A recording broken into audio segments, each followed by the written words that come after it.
আমি ফর্মালিটিসগুলো সেরে আসি।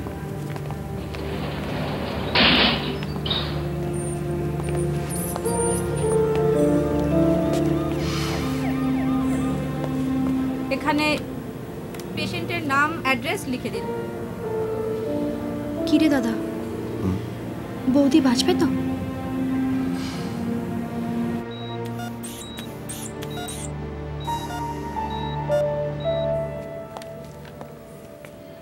আপনি 2003-এর বাড়ির লোক? হ্যাঁ। এই নিন, এই ওষুধগুলো এক্ষুনি এনে দেবেন। হ্যাঁ, এটা নিয়ে ক্যাশ কাউন্টারে যান। তোমরা চিন্তা করো না, তুমি খেতে না মা, তোমরা বসো। চলো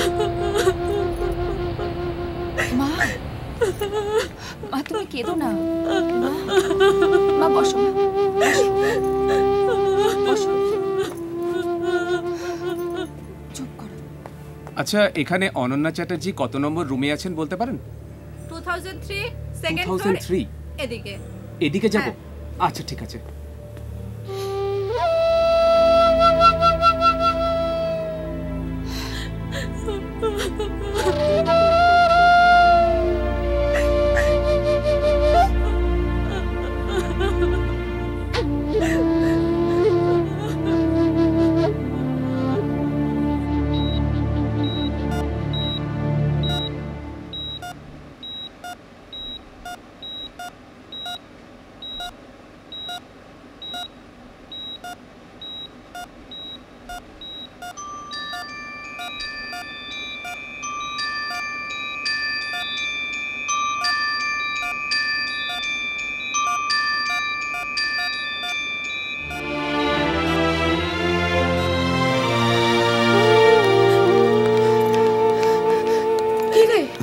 বৌমা কেমন আছে?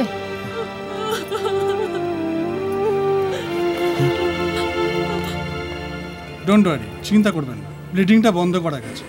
আচ্ছা, আমি কি একটু দেখে আসতে পারি? ঠিক আছে যান, তবে একজন যাবেন, আর অবশ্যই দূর থেকে দেখবেন। ওকে, যাও।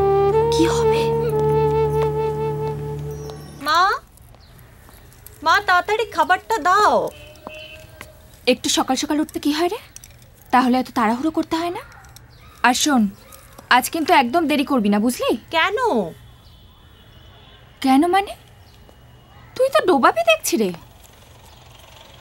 কি হয়েছে? এটা কি আর সাসপেন্স ক্রিয়েট করিস না তো। এই হতে পারে আমি তোর কলেজ ফ্রেন্ড, কিন্তু এখন আমি তোর দাদার বউ, মানে বৌদি। আর তুই না তুমি, ভুলে গেলি? আচ্ছা বাবা, বৌদি, এবার বলুন তো কি হয়েছে?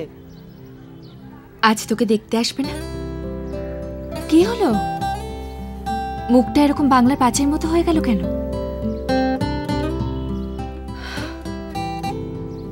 আমার না খুব ভয় করছে, জানিস তো। কেন? তুই তো চেয়েছিলি বাবা অ্যারেঞ্জ ম্যারেজ। হ্যাঁ চেয়েছিলাম, কিন্তু যখনই ভাবছি যে ওরা দেখতে আসবে, সেজেগুজে ওদের সামনে বসতে হবে, ওদের প্রশ্নের উত্তর দিতে হবে, ওরে বাবা, আমার তো ভেবেই হাত পা ঠান্ডা হয়ে যাচ্ছে। কতবার তোকে বলেছিলাম ওসব বাদ দে, আমার মতো প্রেম করে বিয়ে কর। কলেজে কতদিন প্রীতম তোর পেছনে, আর শুধু প্রীতম কেন রে, অজয়, রমেশ, সবাই। কিন্তু অ্যারেঞ্জ ম্যারেজের মধ্যে একটা থ্রিল আছে জানিস। দুজন মানুষ একটু একটু করে দুজনকে চিনবে, জানবে। এই গাড়ি এসে গেছে। উফ মা, হ্যাঁ যাচ্ছি, আমার কিন্তু গাড়ি এসে গেছে, আমি আসি। আমার দেরি হয়ে গেছে মা, একবার আমি অফিসে চলে যাবো। উফ,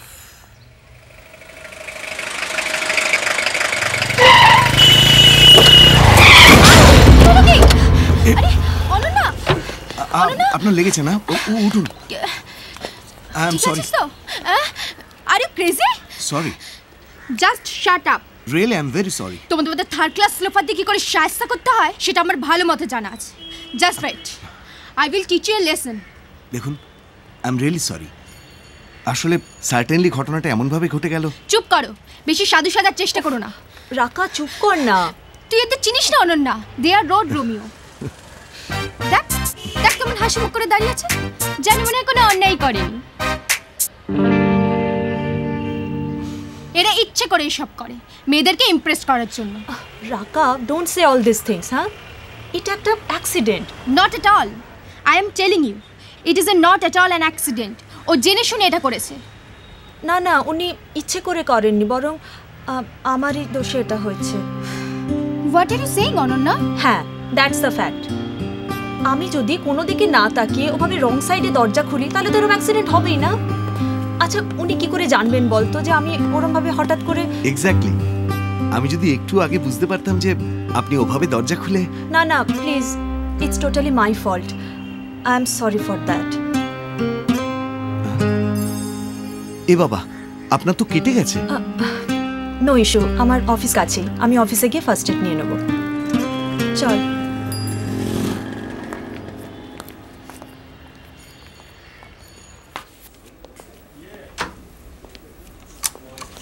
বাপি, ফার্স্ট এড বক্সটা নিয়ে আয় তো। হ্যাঁ দিদি, এত ব্যস্ত হোস না, ঠিক হয়ে যাবে। সুধা, তাড়াতাড়ি ছবিগুলো আন।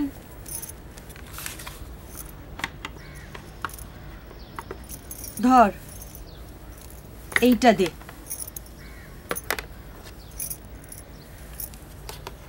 ভাল লাগছে না? আপনারা দেখছেন কলকাতা টিভি, রাত দিন 7 দিন।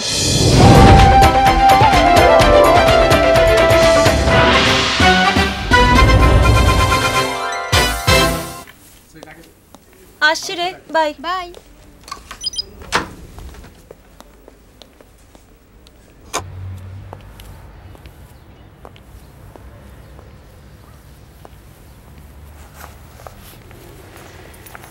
অনু, তুই নাকি পড়ে গেছিস? না না, ও কিছু না। পড়লি কি করে? আরে কিছু হয়নি আরে, বলছি তো। কিছু হয়নি মানে? এই তো ব্যান্ডেড লাগিয়েছিস, তার মানে ভালোই লেগেছে। উফ মা, তুমি অল্প ব্যাপার নিয়ে এত টেনশন করো না, বলছি তো কিছু হয়নি। ওফো, পড়লি কি করে সেই কথাটাই তো বলছিস না? মানে বাবা তোমাকে নিচে ডাকছে, তাড়াতাড়ি যাও। ঠিক আছে, তুই ওকে তাড়াতাড়ি রেডি করে ফেল, ঠিক আছে? তুই তাড়াতাড়ি ফ্রেশ হ, এক্ষুনি ওরা চলে আসবে।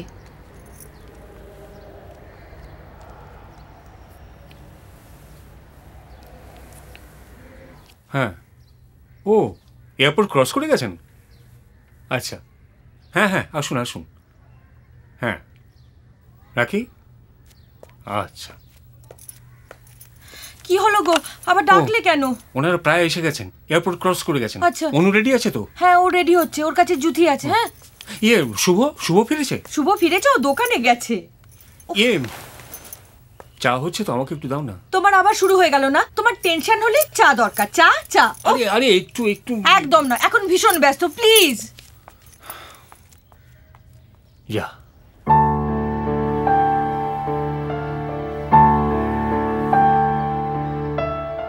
কিরে, তোর চোখ মুখে রেখে অবস্থা? বুঝতে পেরেছি, টেনশন হচ্ছে। ক্রমশ বাড়ছে রে। ক্রমশ বাড়ছে রে? এতে টেনশনের কি আছে? জানি না, ভীষণ নার্ভাস লাগছে। মনে হচ্ছে। কি হলো, থেমে গেলি কেন? কি মনে হচ্ছে? মনে হচ্ছে নিজেকে ঠিকভাবে ওদের সামনে প্রেজেন্ট করতে পারবো তো। এতদিন তো এর জন্যই ওয়েট করছিলি। করেছিলাম, কিন্তু ওদের যদি আমায় পছন্দ না হয়। পছন্দ হবে না মানে? তুই Ananya Chatterjee, popular news anchor, ভুলে গেছিস? শয়ে শয়ে মেলে প্রপোজাল, আর তার উপর অর্কুটার ফেসবুক, এতবার রিজেক্ট করার পরেও এত রিকোয়েস্ট। কি যে বলিস না, এটা আমার জীবনের প্রশ্ন, ফেসবুক বা অর্কুট নয়। জানি, তাই আমি বলছি যে আজও তুই ঠিক করবি যে ওকে তোর লাইফ পার্টনার করবি কিনা, ওরা নয়। আরে তোমরা এখানে কি করছো? ওনারা কখন থেকে ওয়েট করে রয়েছেন, অনুকে নিয়ে তাড়াতাড়ি এসো। আসছি, চহ।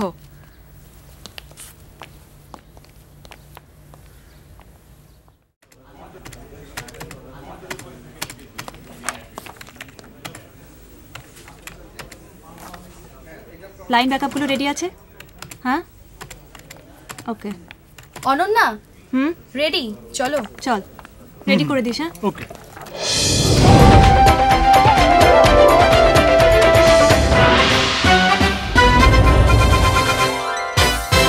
নমস্কার, আমি অনন্যা চ্যাটার্জি।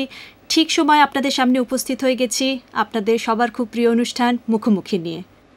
আজকে আমাদের মধ্যে আমরা যাকে পেয়েছি তিনি একজন অত্যন্ত জনপ্রিয় রাজনৈতিক ব্যক্তিত্ব, আমাদের সবার খুব কাছের মানুষ, শ্রী ক্ষিতি গোস্বামী মহাশয়কে। নমস্কার ক্ষিতিদা। নমস্কার। আমাদের এই অনুষ্ঠান মুখোমুখিতে আপনাকে জানাই সাদর আমন্ত্রণ। কি ভালো লাগছে অনন্যা। আমি শুরুতেই আপনার কাছে যেটা জানতে চাইব সেটা হলো, একজন বিতর্কিত নারীবাদী লেখিকা, উনি আমাদের দেশে রয়েছেন, বসবাস করছেন, সেই বিষয়ে আপনার কি মতামত? আমাদের সংলগ্ন দেশ বাংলাদেশ, সেখান থেকেই আমাদের এখানে এসেছেন। স্বাভাবিকভাবেই আমাদের দেশে সেটাই তো নিয়ম, যে বাড়ি থেকে কেউ এলে তাকে অতিথি হিসেবে মেনে নিতে হবে। কিন্তু নিশ্চিতভাবেই ওকে নিয়ে কিছু বিতর্ক আছে। ওর কিছু ধর্মীয় মতামত প্লাস ওর আরও কিছু মতামত যেগুলো খানিকটা বিতর্কের সৃষ্টি করেছে। আমরা যতদূর জানি যে উনি শুধুমাত্র ট্যুরিস্ট ভিসার ওপর ভিত্তি করে এখানে রয়েছেন। তো সেই ভিসার একটা লিমিটেশনস থাকে, সেটার উপর ভিত্তি করে কিন্তু বহু দিন ধরে একটা দেশে বা কোনো দেশেই বসবাস করা যায় না। তো সেই জায়গা থেকে উনি রয়েছেন এবং ওনার থাকাটা নিয়ে অনেক রিয়্যাক্ট করছেন সাধারণ মানুষ। তো সেই দিকটা সরকার কিভাবে দেখছেন? উনি এখানে আছেন আশ্রয় প্রার্থী হিসেবে। উনি ভিসা নিয়ে এসছেন ঠিকই, কিন্তু তার সঙ্গে সঙ্গে তিনি আমাদের দেশে উনি আশ্রয় প্রার্থনা করেছেন। তো আমাদের দেশে তো স্বাভাবিকভাবে কেউ আশ্রয় প্রার্থী হলে তাদেরকেও সাধারণত বঞ্চিত করে না, তাদেরকে নিয়ে ভাবনা চিন্তা করে, তাই তার বিষয়টি বিবেচনাধীন আছে। কিন্তু আমি যেটা জানতে চাইব যে যেহেতু উনি রয়েছেন, বসবাস করছেন, সেখানে কলকাতার যারা মানুষ, কলকাতার বাসিন্দা, তাদের কি প্রতিক্রিয়া? কলকাতা হচ্ছে একটি কসমোপলিটন সিটি। এখানেও নানান ধর্মীয়, নানান ভাষাভাষী, নানা অংশের মানুষও এখানে বসবাস করেন। কাজেই কলকাতার প্রতিক্রিয়া একেবারে সমগ্র দেশের প্রতিক্রিয়া সঙ্গে যদি তুলনা করি তাহলে তার থেকে খুব একটা বেশি আলাদা নয়। যেহেতু এটা সংস্কৃতির গতভাবে এটাকে বলা হয় ভারতবর্ষের রাজধানী, এবং এক্ষেত্রে তাদের অগ্রচারী চিন্তা ভারতবর্ষকে বিভিন্ন সাংস্কৃতিক ক্ষেত্রে নেতৃত্ব দেয়, সেক্ষেত্রে কলকাতাকে নিশ্চয়ই একটা ভিন্ন মাত্রাতে আমাদের ভাবতেই হবে। কাজেই কলকাতায় আমরা দেখেছি একটা মিশ্র ভাবনা। কলকাতা সম্পর্কে আপনার থেকে জানতে পারলাম, কিন্তু আমি যেটা জানতে চাইব যে আপনি ব্যক্তিগতভাবে কিভাবে এই বিষয়টি দেখছেন? লেখক বা লেখিকার মতপ্রকাশের স্বাধীনতায় আমি নিজে বিশ্বাস করি, এবং সেই মত তিনি প্রকাশ করবেন। তবে এটাও ঠিক, আমি সঙ্গে সঙ্গে মনে করি যে একটা বিশেষ পরিস্থিতির মধ্যে একটা দেশ, একটা সমাজকে চলতে হয়, কিন্তু এর মধ্যে অনেক সত্যি কথা, কিন্তু সেই সত্যি কথাটাও ঠিক সেই সময়ের জন্য বলবো কিনা এটা একটু ভাবার প্রশ্ন থাকে। আমি তার কাছে প্রত্যাশা করি তিনি অন্তত সমস্ত ব্যাপারটা দেখে বুঝে নিয়ে তার মন্তব্য, তার লেখা, তার বক্তব্য তিনি পেশ করবেন সমাজের কাছে। কেমন চেপে ধরে কথা বের করলো, বলিয়েই ছাড়লো। হ্যাঁ, তাহলে বলো কেমন বউ ঘরে এনেছি? সত্যি রে, গুণবতী বউ পেয়েছিস।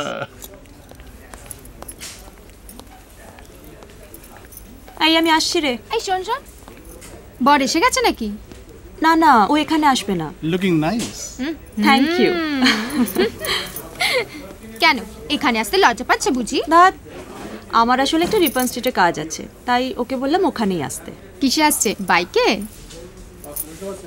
How romantic. তোরা যে কি করিস না। আসছি, বাই বাই।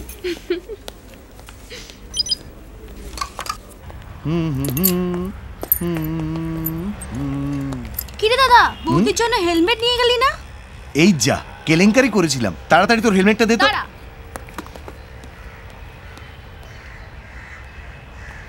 অবশ্য ভালোই হতো, প্রথম দিন বউকে নিয়ে বেরিয়ে পুলিশের হাতে জরিমানা দিতে হতো। বেশি পাকা না, দাঁড়া, হচ্ছে তোর। এতে পাকার কি হলো? ভালোই তো বললাম। অবশ্য জরিমানার টাকাটা কে দিত সেটাই ভাবার। জরিমানা কিসের? সেলিব্রিটি বউকে দেখে পুলিশ আপনিই ছেড়ে দেবে। দেখিস, দেরি করিস না, তাড়াতাড়ি ফিরিস। হ্যাঁ, তাড়াতাড়ি ফিরছে। নতুন বউকে বাইকে বসিয়ে কেউ তাড়াতাড়ি ফিরে কি?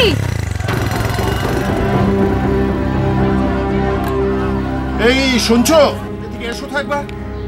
শিগগিরই এদিকে এসো। কি হয়েছে, চেঁচাচ্ছ কেন? কি হয়েছে বাবা? তুমি দেখো কলকাতার কি অবস্থা। কি হচ্ছে? এ কি সর্বনাশ! বাবা, বৌমাকে একটা ফোন করো।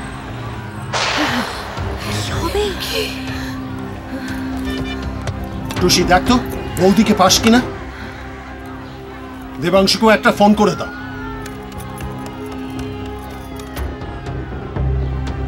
হ্যাঁ, হ্যালো। হ্যাঁ, কোথায় তুই? আরে এদিকে কি অবস্থা শুনেছিস? হ্যাঁ, ঠিক আছে ঠিক আছে, তুই তাড়াতাড়ি বাড়ি ফিরে আয়। হ্যাঁ, সাবধানে যাস। হ্যাঁ। আরে বৌদির ফোনটা তো সুইচ অফ বলছে। কি হবে গো? টেনশন করো না, অনন্যা বুদ্ধিমতী মেয়ে, ও ঠিক সামলে নেবে। না, কিন্তু সুইচটা অফ কেন? হয়তো অফিসের নিউজ রুমে আছে, আর অনেক সময় ওই নেটওয়ার্ক প্রবলেমও উল্টো পাল্টা বলে। না না, আমি বুঝতে পারছি না। এই শোন শোন, তোর বৌদির অফিসে ট্রাই কর। আমি ওখানেই করছি।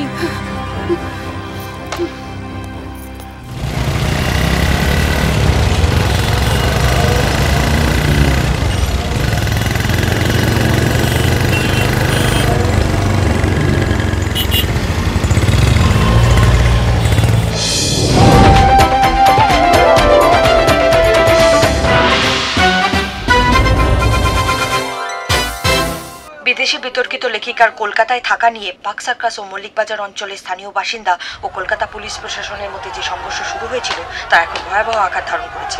পুলিশের দাঙ্গা দমন শাখা ও র্যাব পরিস্থিতি নিয়ন্ত্রণে আনার চেষ্টা করছে। দাঙ্গাকারীরা সরকারি ও বেসরকারি সম্পত্তির ব্যাপক ক্ষয়ক্ষতি করছে। এই মুহূর্তে বিতর্কিত লেখিকার কলকাতা থাকা নিয়ে কলকাতা প্রশাসন ও দিল্লি প্রশাসন রাজনৈতিক কারণে অদ্ভুত নিরাপত্তা রক্ষা করে চলেছেন। নিরাপত্তার কারণে ওই লেখিকাকে কোথায় সরিয়ে নেওয়া হয়ে গেছে তা এখন কারো জানা নেই। কি অবস্থা দেখেছো?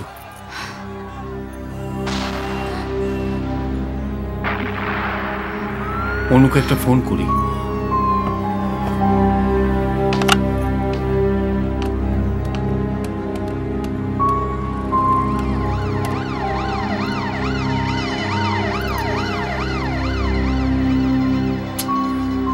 Switch off.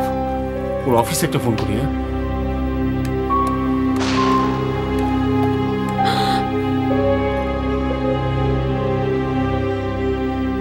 হ্যালো, অনন্যা আছে? অনন্যা চ্যাটার্জি, আমি ওর বাবা বলছি। বেরিয়ে গেছে? আচ্ছা, কতক্ষণ আগে বেরিয়েছে? ঘন্টাখানেক আগে? ঠিক আছে, থ্যাংক ইউ।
একদম চুপ।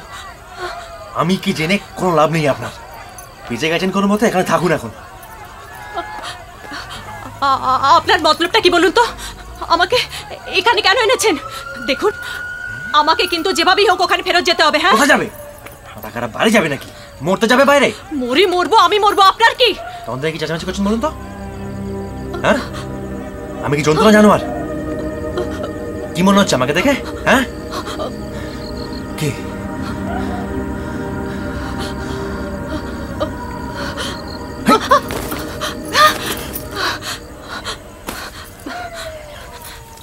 আমি যাচ্ছি। খুব শখ মারা, দরজা খোলা আছে।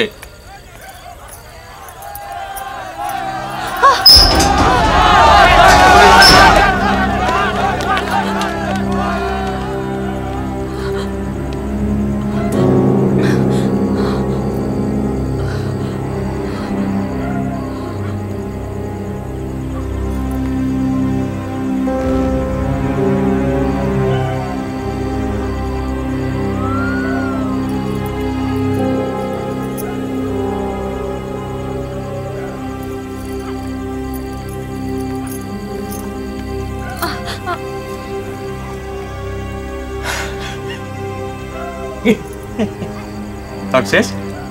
হ্যাঁ,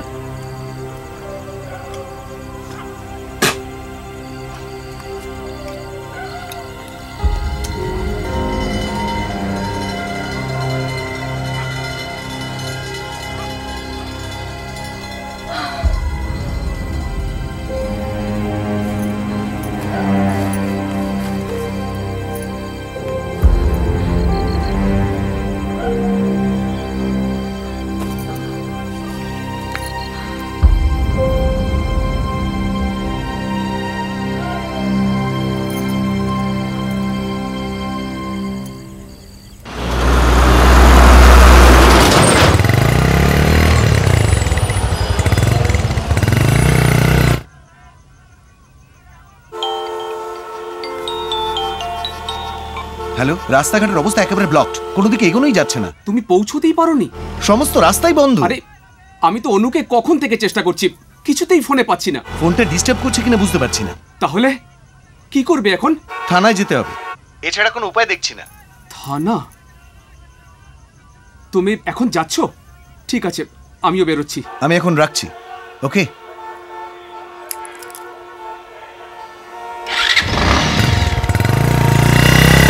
বাবা, আমি বেরোচ্ছি। সাবধানে যাস। এই শোনো,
কি হলো? কি আপনার ফোন?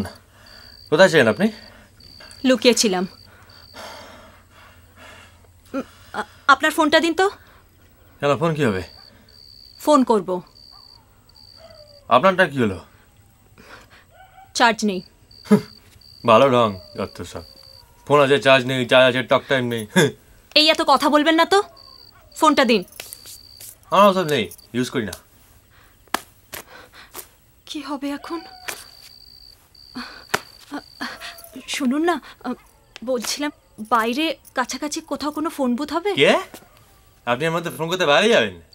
যেতে গেছিলাম তো একটু আগে, দেখলেন তো কি হলো? আর সবাই কি আপনার জন্য দোকান খুলে বসে আছে নাকি? বিশ্বাস করুন, আমার না ফোনটা করা ভীষণ দরকার। কি মা বাড়ির আবদার নাকি? কোথাও আমি বাড়ি যেতে পারছি না, গলির মধ্যে ঘুরপাক কে মরছি, উনি যাবেন ফোন করতে। আমাকে এখানে আনতে কে বলেছিল? আমি ওখানেই থাকতাম, তাহলে অন্তত এই জন্যই বলে কারো ভালো করতে নেই, এই দুনিয়ায় কারো ভালো করতে নেই। সালা রে। শুনুন না, এবারে কি ভুল করলাম? হ্যাঁ কি? জল খাবো। হবে না, ভীষণ তেষ্টা পেয়েছে। আমি তো জানি যে থুতু গেলার সময় পাচ্ছি না, ম্যাডাম কো পানি চাইয়ে।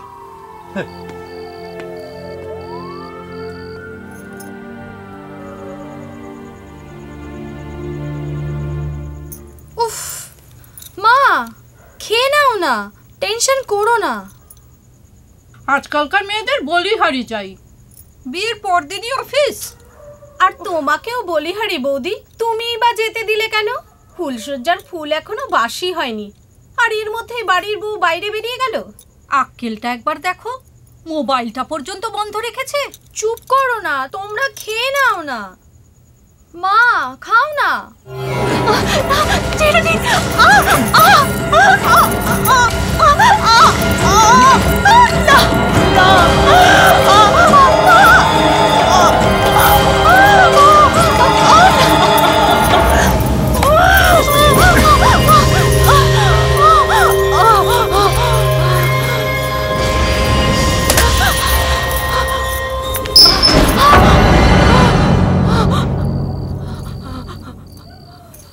আসবেন না। কি হলো? আসবেন না, এক পাও আসবেন না। আরে আপনার জন্য পানি নিয়ে এলাম তো। না। আরে কি হলো কি? না না, আমি আপনার জন্য পানি নিয়ে এলাম তো। আসবেন না, একদম আসবেন না, একদম না। কি হলো কি? আরে আপনার জন্য জান কবুল করে গিয়ে পানি নিয়ে এলাম। এক পাও আসবেন না, আমি বারণ করছি কিন্তু। আরে আরে কি করছেন? না না না না, বাইরে কি হচ্ছে নাকি দেখতে পাচ্ছেন না? বাইরে কি হচ্ছে? চাই না, আপনি চলে যান। একটা বড়টা ফরমাস করে যাচ্ছে, নিয়ে এলাম গিয়ে বাইরে, আপনি এখন চাই না বলছেন? বলছি তো চাই না। সালা জাহান্নামে।